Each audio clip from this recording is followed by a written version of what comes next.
Hello everyone, good evening সবাইকে।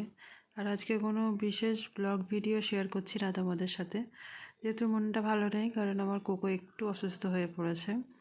অসুস্থ দুটো কারণে হয়েছে। এক হচ্ছে ওর প্রচুর পরিমাণে অ্যাসিডিটি হচ্ছে এখন এই সময়টাতে, যার জন্য ও একবার দিনে 3বার বমি করেছে আজকে। আর খাট থেকে নামতে গিয়ে কী করে কোমরে লাগিয়েছে। তো এখন সন্ধ্যাবেলাতে আমি তাড়াতাড়ি কাজ টাজ সেরে ভাবলাম ওকে একটু শেক দিই, আর এই শেকটা দিলে না ও খুব পছন্দ মতো নেয়, আর ওর খুব ভালো লাগে। আয়রনে দিচ্ছিলাম কিন্তু আয়রনের গরমটা থাকছিল না, তার জন্য হট ব্যাগে দিচ্ছে, দেখো পড়ে পড়ে নিচ্ছে।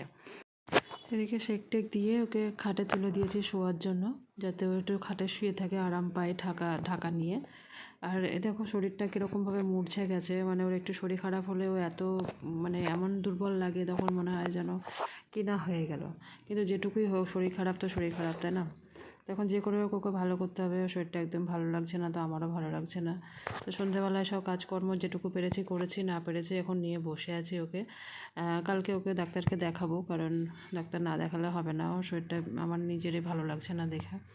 রাত্রে এখন ওকে খাওয়াবো, খাইয়ে দাইয়ে যে ওষুধটা আছে সেটা একটু খাওয়াবো, যেহেতু গ্যাস হচ্ছে ওর। গ্যাসও হয়েছে প্লাস কোমরেও লেগেছে, দিয়ে এখন বেচারা একটু কষ্টই পাচ্ছে।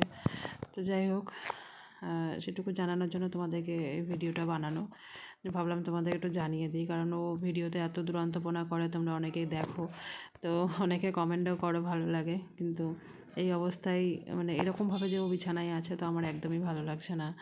যে এত চঞ্চলতাপনা করে, তারপরে এইখানকার ওখানে, ওখানকার এখানে জিনিসপত্র করে, মানে ওর খেলনাগুলো বিশেষ করে। আমার সংসারের কোনো জিনিস ও কখনো ভাঙচুর করে না, কিছু করে না। আর আমি রান্নাবাড়ি করলে রান্নার ঘরে গিয়ে আমার কাছে বসে থাকে, আজকে বিন্দুমাত্র যাচ্ছে না, তো আমার ভীষণই খারাপ লাগছে।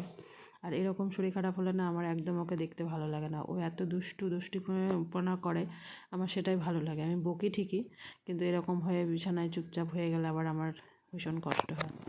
তো যাই হোক, সবাই প্রে করো যাতে তাড়াতাড়ি সুস্থ হয়ে ওঠে আমার কোকো। সুস্থ তো হয়ে যাবে অবশ্যই, কারণ কালকে ওকে আমরা সকাল হলেই ডাক্তার দেখাবো। আর এখন জিজ্ঞাসা করে, ও ডাক্তারের কাছে জিজ্ঞাসা করে যে ওষুধগুলো বলেছে সেগুলো আমরা নিয়ে এসেছি, সেগুলো এখন খাওয়াবো।